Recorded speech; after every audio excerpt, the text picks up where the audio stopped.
Hey friends, welcome back to my channel. Welcome if you're new here. My name is Julie. I am a mom to 5 and I am coming up on the end now. We're nearing the end of my 7th year of homeschooling. And so today I want to talk to some of you new homeschoolers, whether your kids are just starting to enter school age or if for whatever circumstance you are beginning your homeschooling journey. And I'm going to talk about how to go about the process of picking out your curriculum. I think that is a very daunting idea for new homeschooling parents.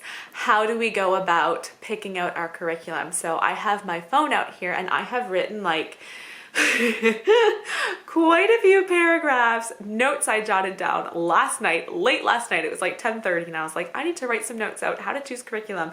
And I just started typing and I typed a bunch. So I'm gonna go through that today. So let's just go ahead and jump into it. First, keep in mind yourself, your children, and your situation.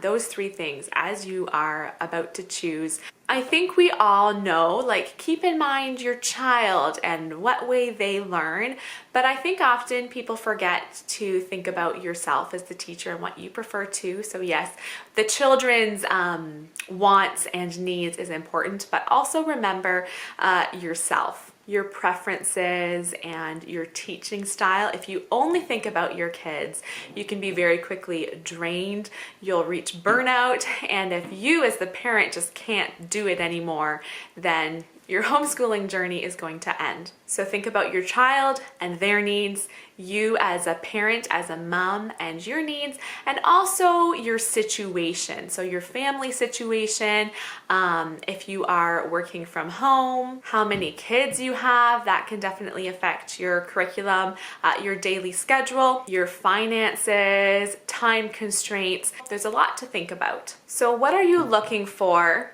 in curriculum? You have to kind of ask yourself that. Some parents and kids are more hands-on and they want to be doing lots of experiments and crafts. Some people want to go for a box-style curriculum. That is, in a way, an easy route to go because you can order a box curriculum. You don't have to worry about picking the curriculum for your different subjects. You can just get a box curriculum. It's all together. You know all your bases are covered, but sometimes it's better to pick and choose your curriculum and maybe you have different preferences in the different subjects, and so a box curriculum won't work for you. If you have a lot of children, a unit study could be a good fit. That is near and dear to my heart because this is our first year doing unit study approach with my 4 little ones who are in school, and with multiple children this has been a really good fit for us. There are lots of different homeschooling methods, so you could go the Charlotte Mason route, and that's more living books. Do you want lots of busy work for your kids? Do you like to have a lot of structure to your day? You can even think about your child's learning style. So are they really a visual learner? Are they a hands-on kinesthetic learner? Just a few different questions to ask yourself about what you should begin to look for. A big question for me, and I think for most people, is on either sides here. Do I want my curriculum to be secular or Christian? Some subjects, it really doesn't matter. Other subjects, it may matter more. There is a lot of Christian curriculum out there. There's also a lot of secular curriculum out there. So which do you prefer? What's important to you? One tip I have if you have multiple children is to group your children together as much as possible. So as a homeschooling mom, a homeschooling dad, you'll feel like you're kind of pulled in all directions if you have multiple children that you are teaching. And reading, writing, and math are definitely like independent individual studies. They're going to want to be at their own level, especially for math, but reading and writing as well. Everything else, really, science, geography, history, ever since I've started homeschooling, I have just grouped whichever of my kids are at that school age. We have just grouped them together. Again, unit study is great for this, but there are also other curriculums that you can, maybe the reading portion portion is all together, and each child maybe has a different level of notebook they're working on or different amount of work they have to go alongside it. But as much as you can group your kids together for subjects, you will be better off doing that when you can. As you are choosing curriculum, don't worry about grade levels and your child being at their grade level. You want to buy curriculum for what level they are currently at. So think about what level they are at, not what level they should be. Being on grade level is not a big deal. They should just be constantly learning, constantly improving. That's what you want to be looking for. Now, if your child is just coming out of school, out of a traditional school setting, that can definitely play a part in what curriculum you choose. Also, just what your situation is. As I talked about before, your situation. Are you planning to homeschool for a long time? Are you just jumping into homeschool and you only plan to homeschool for a short period? If your children have already been in a traditional school situation, or if you grew up in a traditional like public or private school situation, it's hard to get past that idea of traditional school and how a school day looks. But keep in mind, homeschooling is completely different than your typical school. It's easy for us to kind of want to line up our day to how we think a normal school day would look or how our school days looked growing up, but learning can look completely different, and don't try to duplicate what normal school looks like. The process of looking for curriculum, I feel like I've said that word curriculum so many times in this video. The process, so much of it is this kind of prep work that I have just discussed, kind of putting pen to paper. How do I want our days to look? What kind of curriculum would be a good fit for us? Kind of thinking through all of this, planning before you actually begin actively looking for curriculum. So kind of know how you want your days to go, how you want learning to look like in your house before actively looking for the books. Once you've gotten that kind of background prep work done, then start to think about what subjects you want your kids to be doing. So for myself, when I have kids in kindergarten, it is simply reading, writing, and math. That's it. Once they get into grade 1 and 2 and further on, we can add history and science, geography, grammar, all these other subjects. If this feels extremely overwhelming to you, if you are just jumping in, especially if you have kids already in school and you've pulled them out and you're teaching them at home, absolutely I would take a month or at least a couple of weeks and just get used to that. Reading, writing, and math, teaching those subjects, and kind of gradually add more subjects. Don't feel like you have to include every single subject all at once, all right off to start off your school year. Just start with the basics, lots of reading aloud. A lot of these extra subjects can be covered, like history can be covered simply by doing a historical read aloud. Your vocabulary can be covered by doing a read aloud. Those extra subjects don't need to be done every day. You don't need to have a full school day every day. Some people will do geography and history and science, let's say, and they'll kind of cycle through, like they'll do one of those extra subjects each day. Some will do different semesters, so maybe half the year they work on more history, and half the year they focus more on science. Okay, the actual process of buying your curriculum, I would absolutely recommend going to a homeschool convention or a homeschooling conference. If there is one in your area that you can access, I would definitely recommend checking one out. You can talk to vendors who are sharing and selling their curriculum.